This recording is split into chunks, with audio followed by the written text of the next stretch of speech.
Kedengaran Bapak. Ya, em, saya mulai.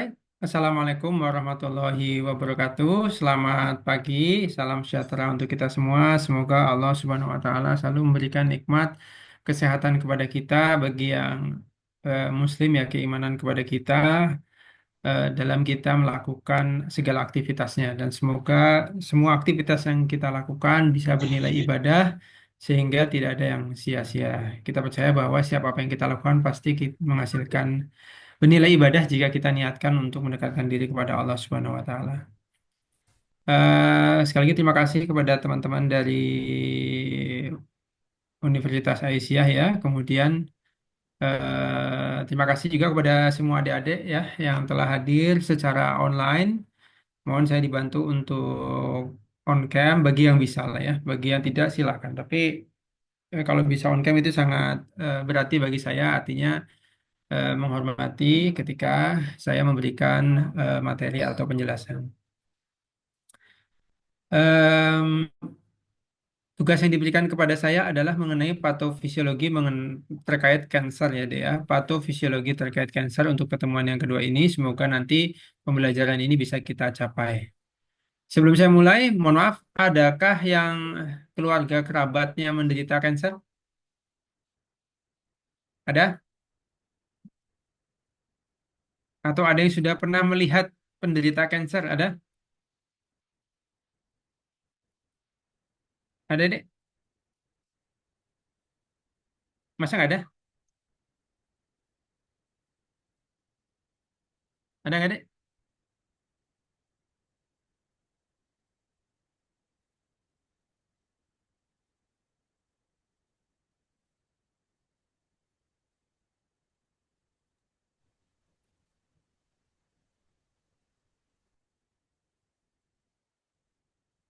Ada nggak, Dek? Atau ya, mohon maaf ya. Nggak ada kan ya yang sedang menderita penyakit kanker gitu? Nggak ada ya? Tidak ada, Pak. Tidak ada, Bapak.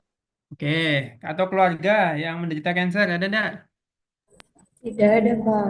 Tidak ada Oh Bapak. ya. Ada Pak. Berarti belum pernah ketemu ya? Masa belum ketemu ya? Dek, kita tahu bahwa penyakit itu ada umumnya dibagi menjadi penyakit yang terjadi karena infeksi ya, Dek. Apapun infeksinya, Dek ya. Kemudian penyakit yang terjadi karena degeneratif metabolik seperti contohnya ya tidak menular seperti diabetes, hipertensi, kemudian sakit asam urat, gangguan kolesterol, ya, perlemakan hati dan sebagainya. Kemudian penyakit yang terjadi karena autoimun. Ya, jadi eh, tubuh kita menyerang diri kita sendiri, autoimun ya, kegagalan sistem imun ya, autoimun ya. Kemudian ada penyakit yang terjadi karena kongenital, jadi dia begitu lahir sudah ada kecacatan yang dialami karena masalah genetik. Dan yang terakhir ini ya, penyakit yang memang semakin sekarang semakin ketahuan banyak dan pengobatannya masih paling sulit. Dan kalau bicara kesembuhan masih banyak yang belum bisa sembuh. Istilahnya adalah tergantung stadiumnya. Semakin awal diketahui, semakin kemungkinan bisa sembuhnya lebih tinggi. Tapi ya, resiko tidak sembuhnya juga ada. Intinya ini penyakit yang pengobatannya sekarang semakin banyak diketahui, tapi memang masih kompleks ya. Dan kalau misalkan ada lihat ya, Dek, sebenarnya Dek ya, yang dicanangkan oleh Menteri Kesehatan itu sebenarnya program KCSU. Jadi penguatan layanan KCSU KIA sebenarnya. Kesehatan Ibu dan Anak dan KJSU. KJSU adalah kanker, jantung, saraf, uronefro, ginjal. Jadi harapan Pak Menteri Kesehatan atau Departemen Kesehatan kita itu Indonesia mampu menguatkan diri dalam pelayanan terhadap penyakit-penyakit ini. Nah, salah satunya apa nih? Dari KJSU, satunya adalah cancer. Jadi harapannya kita semakin kuat, semakin mampu dalam pengobatan-pengobatan cancer secara paripurna. Kita mulai ya.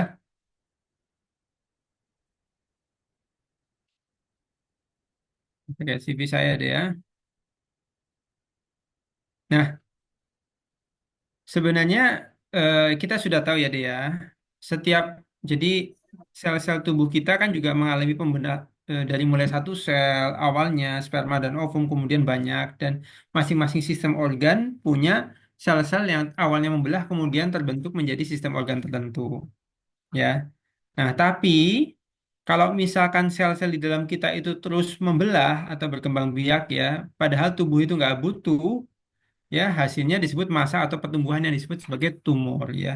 Ya kan kalian tahu ya, ada tumor ya, ada tumornya gitu ya, ya tumor ya. Jadi sel-sel yang membelah, berkembang biak, ya mandiri dia tanpa kebutuhan tubuh ya disebut sebagai tumor. Nah, tumor ini atau pertumbuhan ini ya, secara umum kita tahu dua ya, deh ya.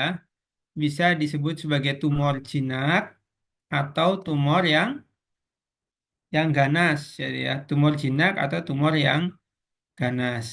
Kalau kita bicara cancer, secara umum kita akan membicarakan ganas. Ya, jadi kalau istilahnya cancer, berarti kita bicara yang ganas. Masalahnya, penyebabnya, gejalanya, kemudian pengobatannya saat ini ya masih kategorinya ya unik. Banyak ragam dan banyak metode. Nah, kenapa dia memiliki, kenapa kita sebut ganas lah pada dasarnya dia? Karena dia memiliki potensi pertumbuhan tanpa batas deh. Jadi selnya terus bertumbuh tanpa batas. Ya, meluas secara, eh, mungkin ada yang di mute ya deh, ada yang Enggak. ketawa-tawa deh. Hah? Ada yang bisa nge-mute nggak? Iya. Nah, ya.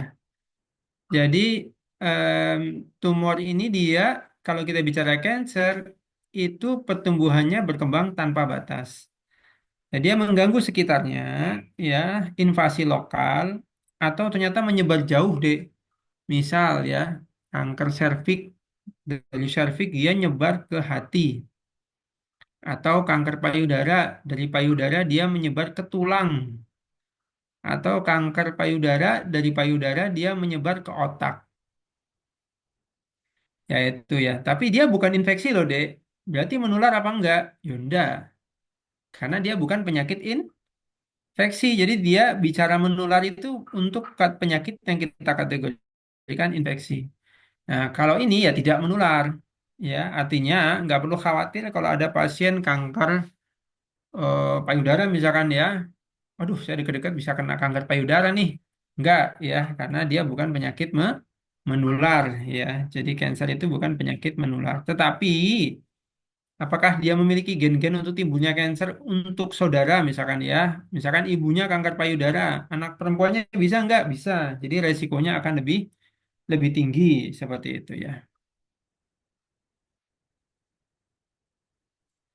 Nah, ini ya, sekarang penyakit-penyakit yang paling umum ya, ya kanker sudah mulai ya. Artinya penyakit paling umum yang muncul di dunia. Udah satu dari empat kematian disebabkan oleh kanker.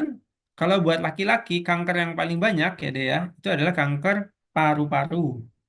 Sedangkan buat perempuan apa? Buat perempuan penyebab kanker yang paling banyak adalah kanker payudara tadi.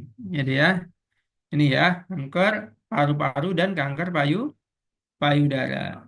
Nah, prinsipnya deh, lebih banyak banget kanker deh. Ada lebih dari 100 jenis kanker yang berbeda.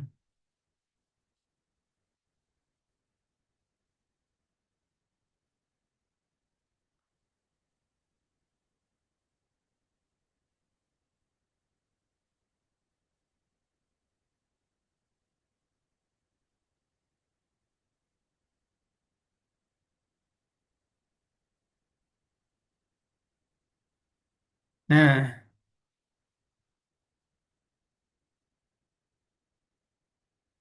lihat ya dia. Jadi kalau sel kanker itu dia membelah berulang kali, ya, nggak ada kendalinya dia. Biasanya nanti sebenarnya kalau kita mau lebih dalam lagi, nanti ada gen eh, pro-onkogen dan lawannya ya. Ya. Jadi memang di dalam tubuh itu dikendalikan untuk pembelahannya itu memang ada genetiknya ya yang dibentuk untuk memastikan bahwa adanya terjadi apoptosis juga atau kematian sel. Nah, tapi kalau di kita kan sebenarnya ini ya, pembelahan itu selalu dikendalikan secara tepat. Nah, sel yang baru biasanya hanya terbentuk untuk pertumbuhan atau menggantikan sel yang mati. Jadi, selnya mati, baru deh ada sel yang baru. Cuman masalahnya sel kanker nggak peduli ya. Mau dia baru, mau mati, gimana, pokoknya belah terus tanpa terkendali. Sehingga mereka mendesak sel yang normal, ya, dan bisa membuat fungsinya bermasalah. Karena sel kanker ini secara umum fungsinya tidak normal. Nah, ya ini ya deh ya. Ini normal-normal selnya deh. Di sekitarnya ini normal-normal sel nih. Tapi ini sel kan kansernya ya. Jadi beda ya. Nah, ya dia pada dasarnya eh, keluar dari siklus yang seharusnya.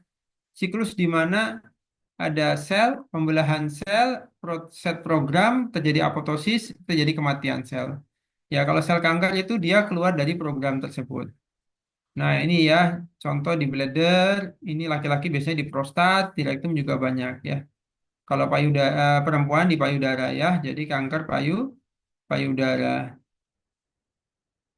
Jadi ini bisa bisa menjadi ya ini kita kasih contoh beberapa gambar aja ya deh. Nah, ini ya kanker kanker paru ya dia. Ini untuk yang wanita biasanya kanker serviks ya. Jadi ya. Nah, sampai sini ada yang mau tanyakan enggak? Belum dok. Bentar ya, deh. Bentar. Sebentar.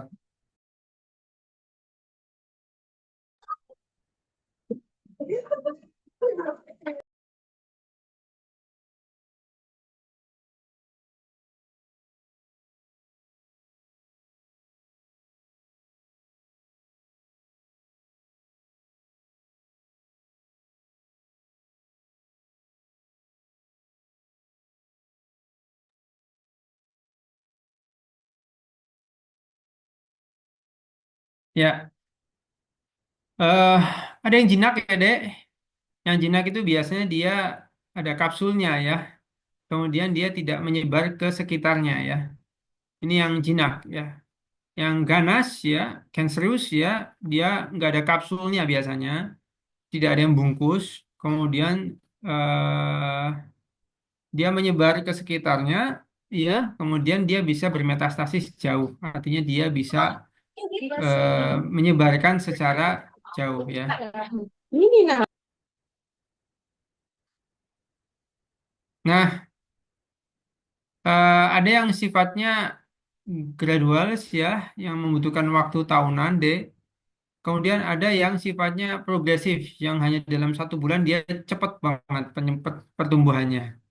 Nah, karakteristik dari sel kanker itu dia tidak ada kontrolnya ya, dek. Dia membelah terus ya. Kemudian nukleusnya abnormal ya, inti selnya dia abnormal ya. Kemudian biasanya sih dari biasanya pembelahan itu diatur oleh dengan kontak sekitar, tapi pada sel kanker itu dia udah nggak ada, jadi nggak ada inhibisinya. Nah, ini yang memang bisa menyebabkan masalahnya di dua ini deh. Jadi sel kanker itu dia ya bisa metastasis namanya. Jadi dari tumor yang aslinya sebagiannya dia pindah, kemudian membentuk tumor yang baru di organ yang dia tempati.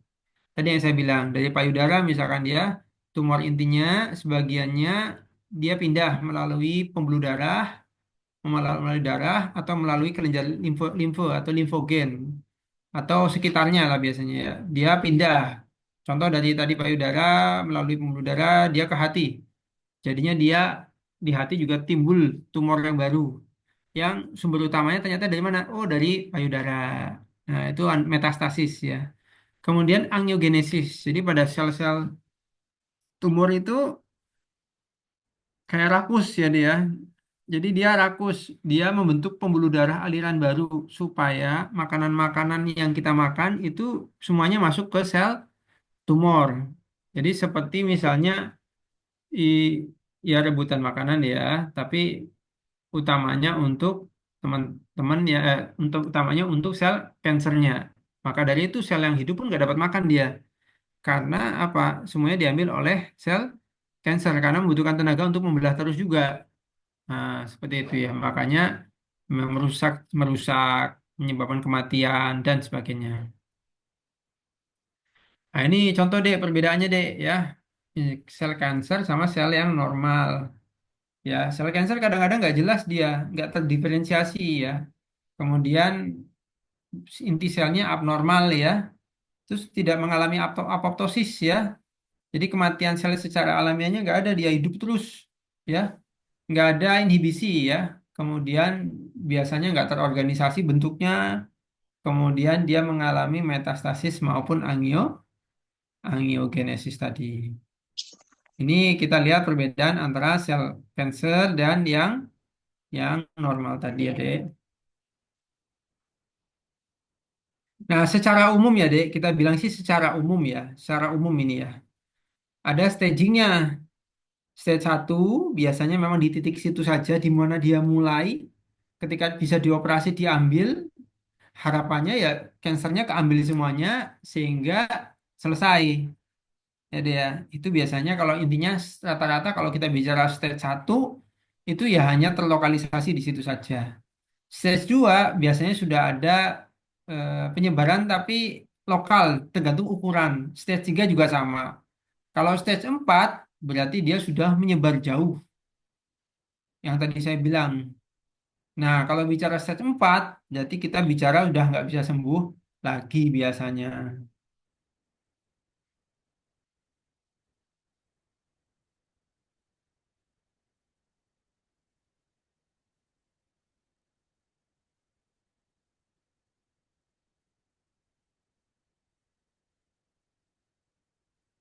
Jadi ya, jadi kalau udah stage 4 kebanyakan cancer kita nggak akan bicara sembuh deh.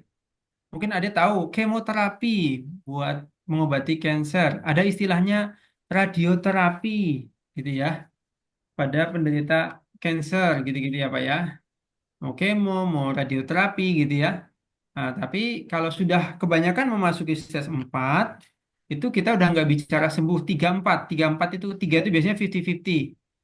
4 itu secara umum udah sulit, udah nggak bisa sembuh. Yang bisa sembuh itu satu sama dua biasanya. Secara umum kita bicara secara umum ya dia. Jadi kalau udah stage stage apa namanya stage 4 ya sulit ya. Jadi istilahnya namanya ada di istilah kita itu namanya paliatif. Jadi pengobatan paliatif. Biasanya pada apa nih? Pada stage 4 cancer. Jadi cancer-cancer yang sudah stadium 4, dia pengobatannya bersifat paliatif. Nggak bisa sembuh. Ya kita eh, mendampingi di sisa waktunya lah, istilahnya begitu. Tapi itu ilmu kita. Kita kadang-kadang nggak tahu lah. Pasien itu tiap-tiap pasien, tiap-tiap penyakit pada kondisi pasien juga bisa berbeda-beda. Nah, ini ada yang biasanya sih patokannya antara 3 sampai 7 cm, Dek. 3 sampai 7 cm. Biasanya ini udah stagingnya, misalnya staging satu, staging 2, staging 3 gitu-gitu ya, sama yang menyebar jauh. Itu kita bicara bentukannya ya, Dek, bentukan stagingnya.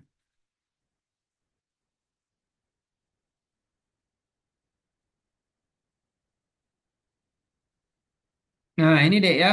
Sebenarnya kalau lebih detail lagi ada intinya mutasi ya kan, mutasi dari gen yang normal. Tapi gennya itu gen pembentukan yang pro onkogen dan yang melawan onkogennya, proto-onkogennya ya ada keseimbangan yang diatur oleh tubuh. Ketika tidak terjadi keseimbangan dan terjadi mutasi, ya ya maka bisa jadi cancer. Contoh yang paling gampang itu kalau kita itu kanker darah deh. Biasanya kanker darah itu dikaitkan dengan zat-zat yang seperti benzen, kemudian radioaktif, yang dia bisa menyebabkan mutasi pada pembentukan sel darah, sehingga terjadi pembentukan sel darah putih misalkan yang tidak terkendali. Akhirnya sel darah putihnya dia merusak sel darah merah. Jadi produksi sel darah merah kurang, terjadi perdarahan, trombositnya juga kurang. Jadi kayak leukosit, kalian tahu dia ada yang leukosit normalnya kan 10.000 misalkan. Ini 200.000, sel darah putihnya 200.000, sel darah putihnya 500.000 gitu ya. Jadi dia kemudian jadi dia membelah tidak terkendali yang akhirnya bisa menyebabkan kerusakan. Kalau misalkan sel darah putihnya yang tadinya hanya 10.000, tetapi dia membentuk sampai 100.000, sayangnya 100.000-nya nggak bisa berfungsi baik, berarti resiko infeksi. Kemudian dia merusak sel darah merah dan trombosit, berarti HB-nya rendah, resiko perdarahan karena nggak ada trombositnya. Jadi seringnya meninggalnya karena dua itu ya. Nah, ada juga gen-gen tertentu ya yang dia berperan dalam terjadinya cancer yang kita sebut sebagai oncogen ya dia itu ya oncogen.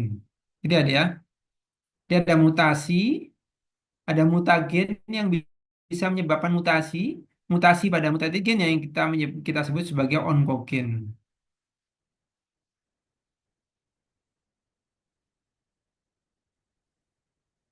Nah, beberapa agen yang bisa menyebabkan kanker kita sebut sebagai karsinogen ya dan kita jabarkan lah sebagai karsinogenik lah ya deh contohnya ya. Kan kalian tahu ya ini karsinogenik, bahan ini karsinogenik artinya berisiko terhadap timbulnya kanker gitu ya yang bisa terjadi.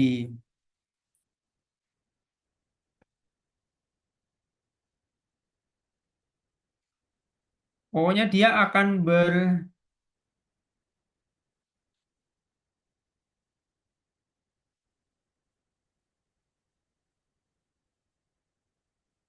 akan terus membelah deh ya. Dia tidak menghancurkan dirinya sendiri, tetapi dia menghancurkan lingkungannya dia. Ya, jadi membentuk banyak sel-sel baru yang akhirnya merusak lingkungan dan merusak tubuhnya sendiri. Itu cancer.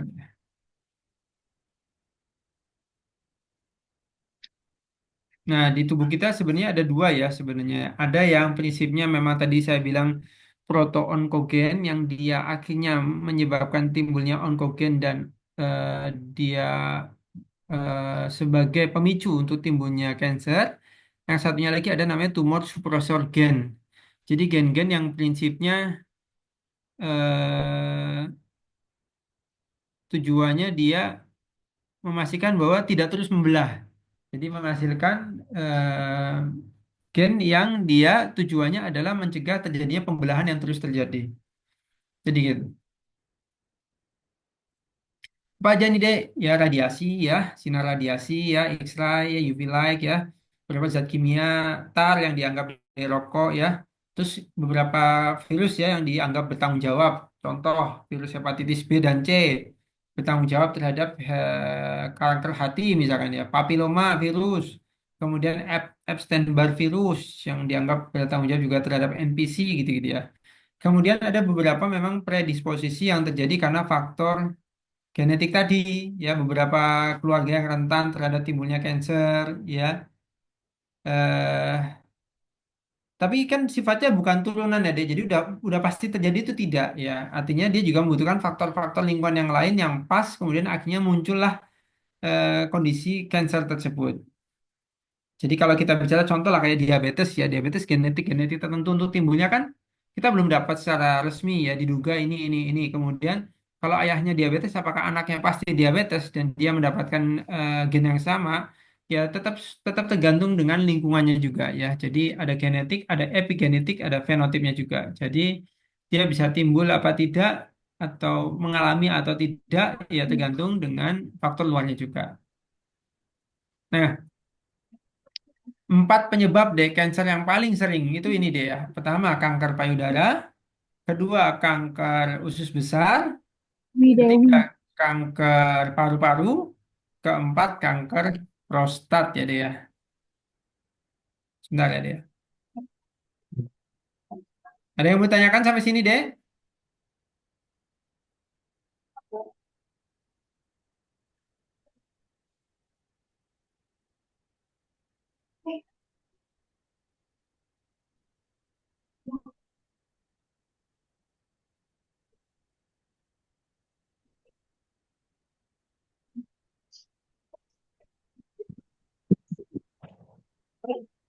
Ada yang mau ditanyakan sampai sini? Tadi bohongi.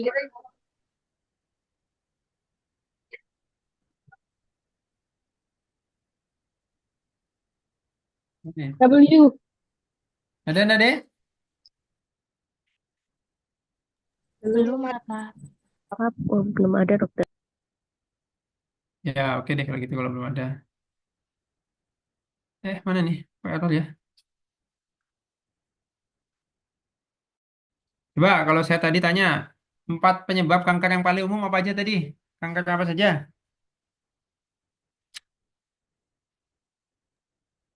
Kanker paru-paru dan kanker payudara. Oke, 2 lagi apa? Tadi siapa yang jawab? Tadi ya? Ana dokter. Oh ya, Ana, terima kasih Ana. Yo, apa lagi? Jadi 4. Kanker kolon dan kanker prostata. Ya, betul sekali ya. Jadi 4 itu yang paling sering. Ya, saya balik lagi aja dulu lah. Saya belum sempat ini. Nah ya, kita mulai dari breast cancer ya deh ya. Jadi deh, baik di Amerika maupun di Indonesia sama ya. Artinya eh, kanker paling banyak di wanita itu ya breast cancer lah. Ya, jadi paling banyak di wanita itu kanker yang paling penyebabnya breast cancer. Dan kalau di Amerika maupun kita kurang lebih 3 besar lah ya. 3 besar penyebab cancer yang menyebabkan kematian pada wanita. Ya, jadi cancer apa ya nih yang paling banyak? Kanker payudara. Salah satu cancer yang sering menyebabkan kematian pada wanita, kanker payudara, gitu ya. Nah, dia meningkat dengan bertambahnya umur, ya, kemudian menurun ketika menopause. Jadi jarang wanita-wanita mengalami kanker payudara pada saat menopause. Saya pernah ketemu pasien masih 20 tahun ada kanker payudara. Waktu itu ya biasanya kan di usia 35 ke atas ya. Tapi semakin lama memang sekarang kadang-kadang usia muda juga walaupun jarang ya Dek bisa bisa mengalami itu. Biasanya faktor genetiknya atau pengaruhnya kuat. Nah, diduga untuk kanker payudara ini kan kita tahu ya Dek nanti yang yang paling paling kita anggap penting itu sebenarnya gen BRCA1 dan 2. Jadi kebanyakan kanker payudara itu ada gen BRCA1 dan 2. Ya, itu meningkatkan resiko terjadinya kanker. Kayaknya dulu beberapa saya pernah mengikuti ya infotainment lah ya. Ada beberapa artis baik luar negeri maupun dalam negeri yang dioperasi diangkat payudaranya karena ditemukan gen BRCA1 dan BRCA2. Jadi gen ini ternyata beresiko untuk timbulnya nanti kanker payudara di kemudian hari sehingga ada deh screening untuk BRCA1 dan BRCA2-nya. Nah, kemudian dikaitkan dengan estrogen, resiko ya. Jadi ada yang kalau awal sekali menopause, jadi muda sudah sangat awal sekali menopause-nya, kemudian eh, tidak melahirkan ya atau infertil ya itu juga beresiko ya. Nah, itu yang late menopause ya. Nah, kalau kalau kan tadi kan udah kita bicara sebagian tentang molekulernya ya deh ya. Apa yang terjadi ya biasanya masalahnya di payudara. Biasanya kan ada namanya pemeriksaan sadari ya. Jadi pemeriksaan payudara sendiri deh. Kalian raba sendiri, mohon maaf payudaranya ada benjolan apa tidak itu bisa dilakukan sendiri di depan kaca. Ya, itu biasanya bisa dilakukan untuk melihat apakah ada benjolan-benjolan. Nah, setiap ada benjolan pada payudara harus dipastikan bahwa itu bukanlah ganas. Karena ada juga namanya tumor jinak di payudara, namanya fibroadenoma mamae. Jadi tumor jinak payudara yang bisa terjadi juga. Nah, itu yang jinak, jadi nggak perlu khawatir. Tapi dibuktikan dengan apa? Nah, karena cancer itu, Dek, cancer itu nggak bisa cuma ronsen aja, USG saja, scan aja. Dia harus ada biopsi jaringannya. Kan kita tahu bahwa cancer itu terdiri dari tumor ya, cancer itu tumor ganas, ya, dia membelah terus-terusan. Maka dari itu kita melihat secara apa? Secara histopatologi. Jadi dilihat secara mikroskop, untuk diketahui apakah memang ada sel kankernya apa tidak, kemudian jenis kankernya apa. Jadi kanker payudara pun banyak ragamnya deh. Kanker payudara tipe ini, ductal infiltratif, kemudian lobular dan sebagainya. Jadi macam-macam juga. Colon cancer juga macam-macam. Breast cancer ada yang estrogen reseptor positif. progesteron reseptor positif, HER2 positif, ada juga yang triple negatif, sebagian positif, sebagian negatif. Jadi memang ada pembagiannya. Ya, tapi untuk kalian pokoknya perempuan yang paling gampang diingat pokoknya itu aja. Ya, kalau yang paling sering cancer pada perempuan breast cancer. Ya, nah breast cancer tadi sadari ya pemeriksaan payudara sendiri. Kalau misalkan ada kok kayaknya keras ya, ada benjolan tapi keras terus irregular gitu deh, benjolannya deh ya. Kemudian nggak nyeri gitu ya, hati-hati. Ya, artinya hati-hati. Segera periksakan ke teman-teman dokter untuk minimal selalu dievaluasi awal. Apakah ini mengarah ke keganasan atau bukan? Ada pernah deh pasien datang itu udah busuk payudaranya baru datang. Jadi secepat mungkin lah pada dasarnya, secepat mungkin diketahui dan sesadar mungkin untuk dilakukan pemeriksaan sebagai screening, kemudian dicek. Nah, dok bisa nggak pakai USG payudara? Bisa untuk mengecek itu. Pakai mamografi bisa. Jadi USG payudara, kemudian mamografi. Kemudian kalau memang ada benjolannya, ya harus dicek ya, diambil benjolannya. Apakah ini, mohon maaf ya, masuk dalam kategori ganas atau tidak?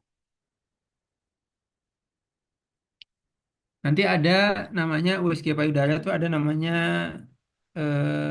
BIRATS ya, jadi stagingnya ya dia. Jadi staging yang ditentukan berdasarkan payudara juga ya stagingnya. Sama ya dek di payudara ya stagingnya satu, dua, tiga, empat.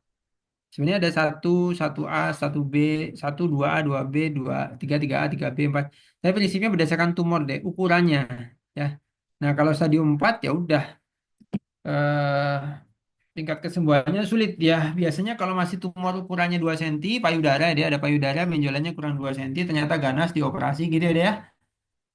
Sekalian habis itu di radikal mastektomi diambil semuanya aja gitu ya. Itu angka harapan hidup dalam 5 tahunnya lebih dari 90%. Saya ada pasien menggantikan senior saya di Rumah Sakit Margono di poli onkologi, pasien payudara udah 15 tahun dia sejak ditemukan kanker payudara yang kiri. Udah minum obat terus.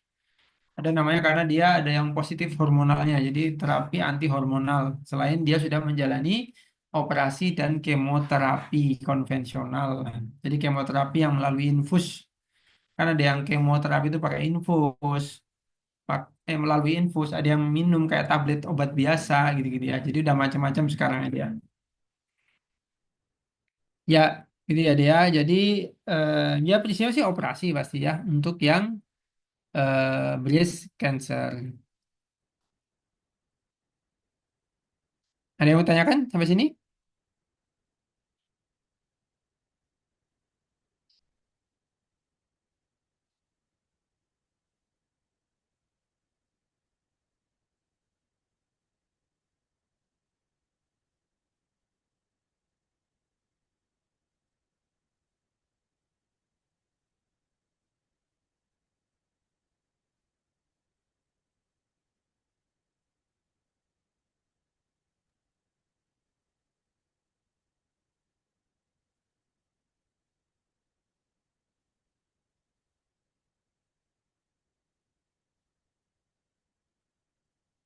Ada yang mau tanya?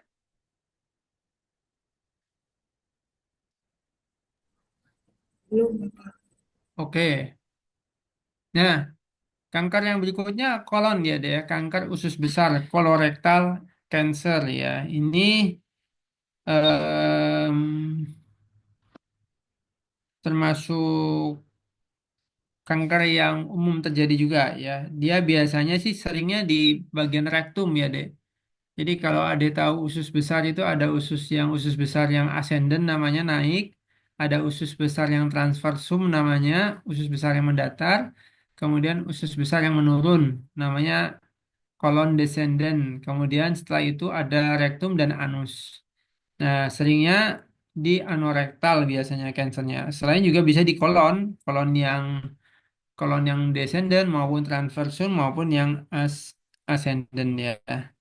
Nah, biasanya ada sampai istilahnya ada faktor resiko dek. Jadi kalau kanker kolon itu biasanya juga ada kerabat kekeluargaan yang misalnya ayahnya kanker kolon, anaknya bisa ya. Kayak ibunya kanker kolon, anaknya juga bisa. Jadi resiko kekerabatan dari family historinya juga termasuk yang cukup tinggi dari kanker kolorektal ya. Gimana cara kita tahu? Ya, biasanya sih keluhannya deh, kalau tadi kan benjolan ya, benjolannya ya, karena keraba ya benjolan di payudaranya ya. Kalau di kolon biasanya ada masalah dalam bentuk BAB darah atau diare terus-terusan lebih dari 2 minggu gitu ya. Diare yang lama kronis, BAB-nya ada darah, ada masalah dalam hal makan ya, kemudian nyeri-nyeri perut yang terus mengganggu ya. Nah, itu bisa diduga. Nah, kemudian bagaimana melacaknya dengan tindakan kolonoskopi. Jadi kita lihat teropong lewat bawah melalui anus deh. Jadi masukin alat lewat anus, kemudian kita teropong biar dilihat ada bentukan tumornya apa enggak. Kemudian lagi-lagi dibiopsi, diambil contoh jaringannya, dilihat secara mikroskop ada sel kansernya apa tidak ya. Jadi itu yang kita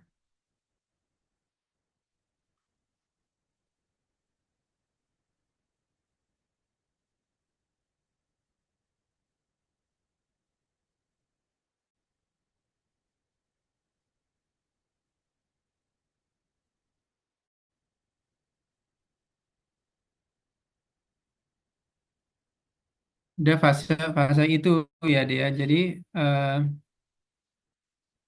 apa namanya? Untuk yang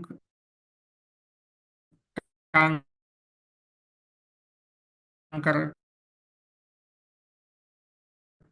koloninya biopsi mulai yang akhir.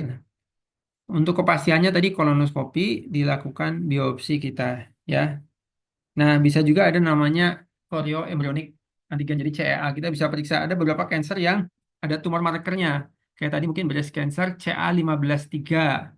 Kemudian colorectal cancer itu CEA. Prostat cancer itu PSA, prostat specific antigen. Jadi PSA gitu. Lung cancer sih tidak ada dia. Belum ada. Jadi kita bisa periksa di dalam darah untuk kayak screening dan kemungkinan resiko terhadap timbulnya kanker-kanker di tiga tersebut ya. Kalau breast cancer stadium 4 ya udah harapan hidupnya 25% aja dia.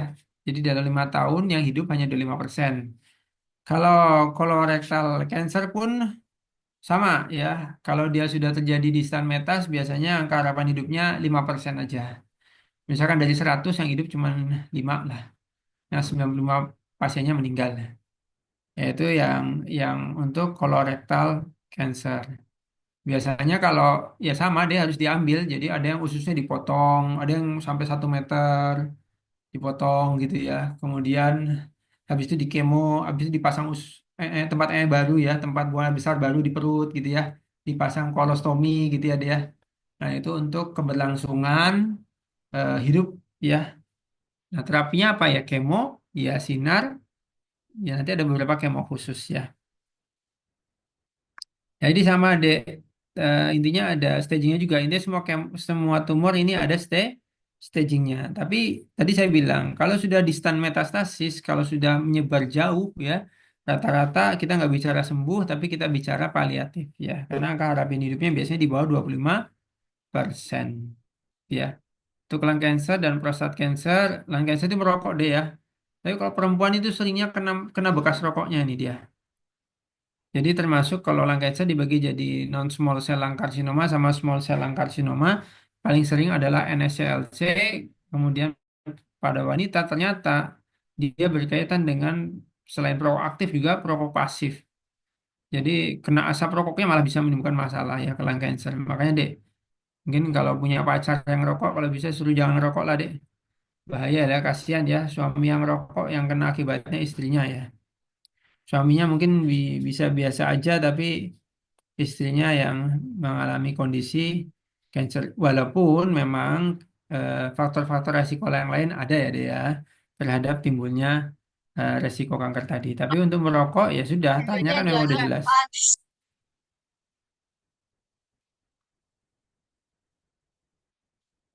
Nah, berikutnya kanker yang terkait darah dan sistem sistem darah dan sistem limfatik ya.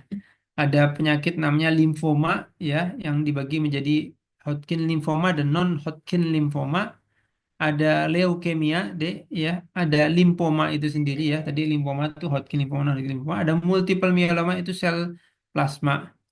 Kemudian ada cancer, head and neck cancer ya. Jadi head and neck cancer, ada kanker kepala dan leher, ada esophageal, stomal, kanker pankreas, kanker hati deh paling sering juga di Indonesia nih ya, kanker hati ya. Kemudian colorectal cancer dan anal cancer ya. Nah, untuk yang sistem urinari ya, kanker ginjal, kanker kandung kemih, kanker testis dan kanker prostat. Nah, beberapa kanker yang lain seperti kanker otak, kanker tulang, retroperitoneal sarkoma ini dia biasanya kanker di belakang, ya, bagian belakang ya. Kemudian beberapa kanker soft tissue tumor, kanker kulit, kemudian kanker tiroid, dan kadang-kadang dia ada juga kanker yang sulit kita tahu sumber utamanya. Jadi kita nggak bisa tahu nih sumber utama kankernya di mana, tapi anak-anaknya ada ternyata. Ya, karakter anak-anaknya ada. Jadi, wah ini sumbernya dari mana nih gitu ya. Jadi namanya unknown of primary tumor ya. Nah, biasanya kita perlu melacak banyak itu untuk mencari ternyata sumber atau ibu dari kansernya. Nah, ini beberapa inilah ya, beberapa dugaan ya atau beberapa ini ternyata stres juga bisa menimbulkan masalah untuk terhadap risiko kanker ya. Nah, untuk imun ya kalian perlu ingatkan lagi bahwa saya perlu ingatkan lagi bahwa ya, beberapa dugaan juga ternyata gangguan imunitas juga itu bisa berpotensi terhadap resiko kanker. Contoh pada pasien HIV. HIV pun kalau stadium tahap akhir ya, untuk timbulnya sudah sampai AIDS ya, beberapa ternyata kanker bisa muncul. Contohnya adalah sarkoma Kaposi ya. Itu yang berkaitan dengan AIDS juga dia bisa muncul ya. Obatnya apa, Dek? Saya tadi dibilang ya, kemoterapi ya, Dek ya. Jadi obat-obatan yang prinsipnya melemahkan maupun menghancurkan kanker sel dalam tubuh. Masalahnya juga dia ngerusak sel-sel sehat di sekitarnya juga. Jadi semuanya kena ya. Kemudian ya tadi saya bilang ya, whole body ya atau semuanya. Beberapa ada yang dioperasi dulu, contoh misalkan kanker payudara, tapi bengkaknya udah gede banget. Akhirnya dikasih kemo dulu untuk mengecilkan dulu, baru setelah itu dioperasi diambil. Nah, kalau radiasi ya, ya pakai sinar ya, high energy ya, sinar ya, sinar X-ray ya, untuk merusak kansernya ya, supaya dia berhenti bertumbuh dan membelah diri ya. Onkologi radiasi kita punya ya, kalau di Purwokerto ada Jogja udah lengkap lah onkologi radiasinya.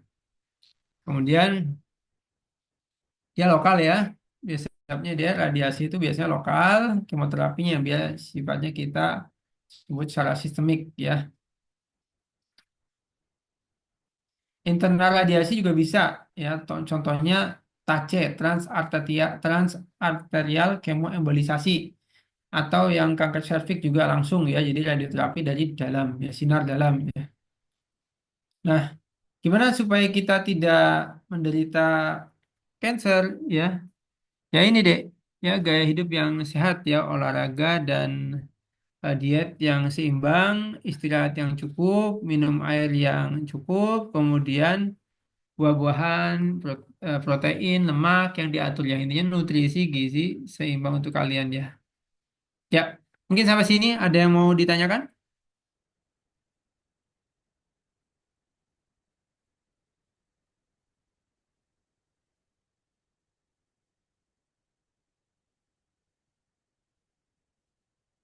Ada yang mau ditanyakan dulu deh?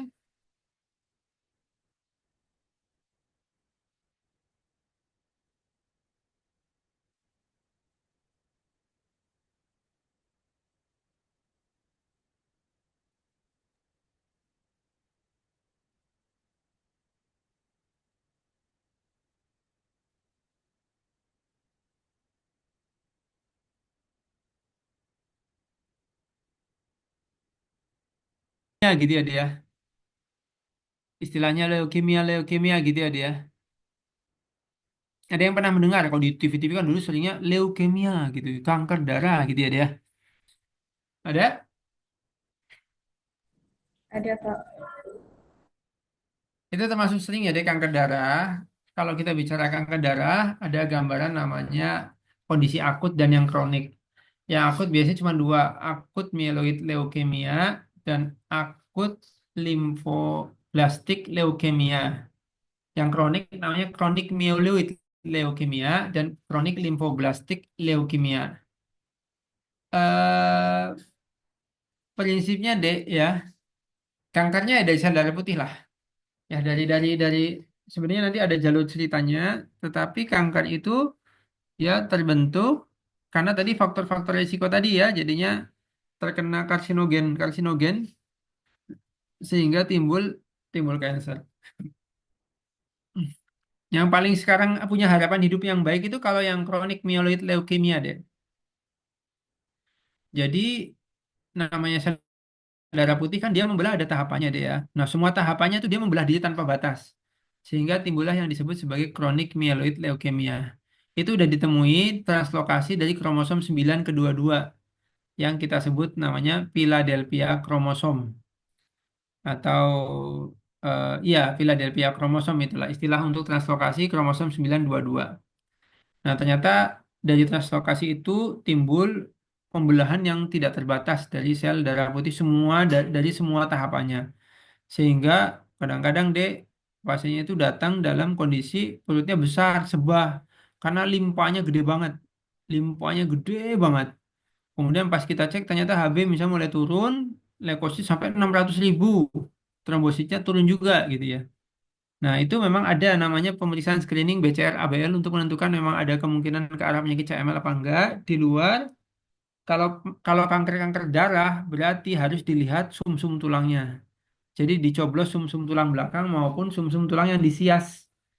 Jadi di ini loh deh yang di pinggul belakang, pinggul kanan kiri ya ada ada namanya sias ya.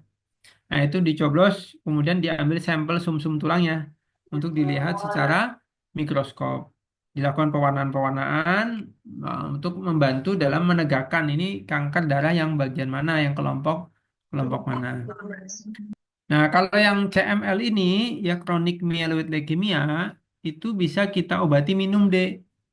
Ada namanya kita bisa berikan Imatero atau Imaver, itu imatinib namanya. Jadi obat TKI, tirosin kinase inhibitor.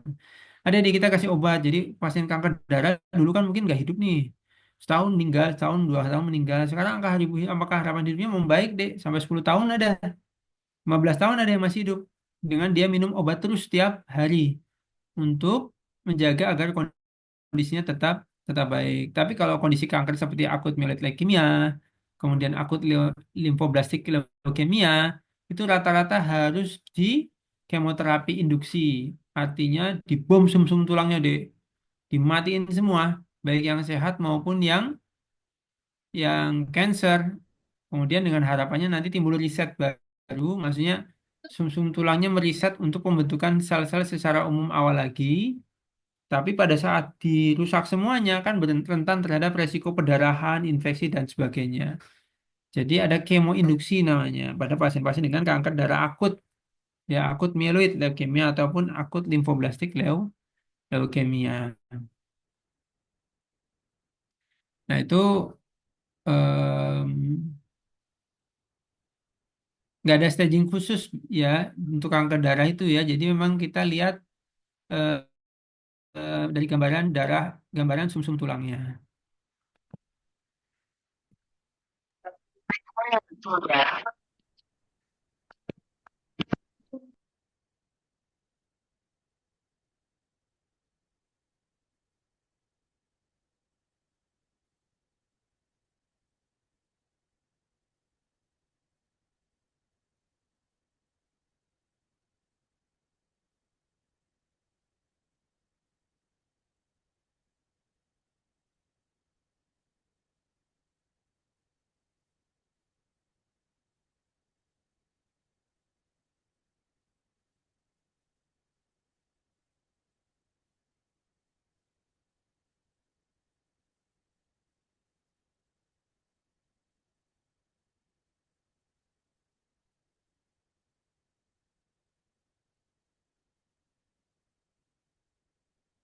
Ya, Dek.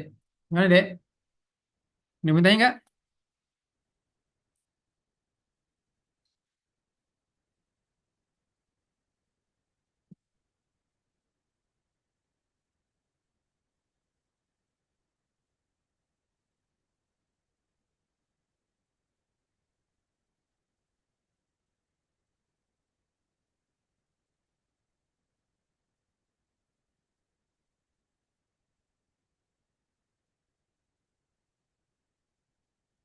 Ada yang tanyakan nggak?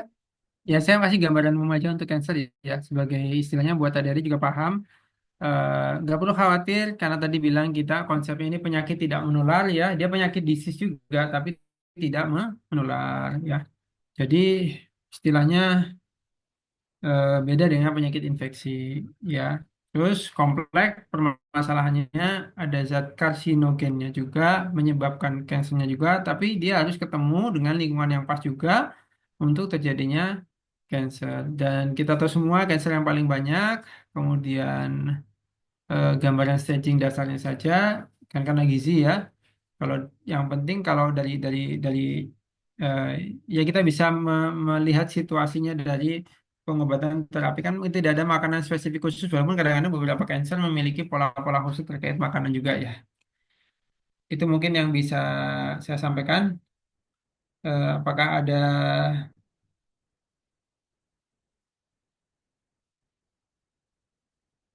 Apakah ada yang ditanyakan deh? Oh, sudah paham semua berarti ini.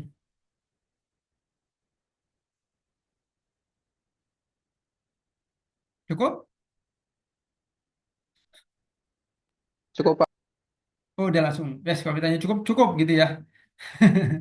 Ya, karena ini juga mau Jumatan ya dia. Em, ya, kalau memang tidak ada lagi yang bertanya dan dirasa cukup, semoga tujuan pembelajaran ini bisa tercapai, memperlihatkan mengenai gambaran umum terkait cancer.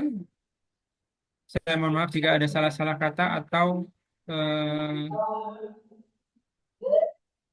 kata-kata yang kurang berkenan. Semoga segala yang benar itu datangnya dari Allah Subhanahu wa taala ya, Dek ya. Kemudian jangan taklid buta terhadap apa yang saya sampaikan. Silakan bisa cross check lagi di beberapa sumber buku untuk konfirmasi. Ya, kalaupun ada perbedaan, kembalikan lagi ke buku. Ya, saya ucapkan sekali lagi terima kasih banyak atas perhatian yang sudah diberikan oleh adik-adik semua dan rekan-rekan dari teman-teman Univ Aisyah ya. Semoga ini bisa memberikan manfaat bagi kita semua. Ini bisa bernilai ibadah dan pahala. Kita bisa mendapatkan ridha Allah Subhanahu wa taala. Dan kalian bisa lulus ya dia. Nanti katanya udah ujian minggu depan ya. Semoga semuanya sukses, lancar. Terima kasih banyak. Wassalamualaikum warahmatullahi wabarakatuh.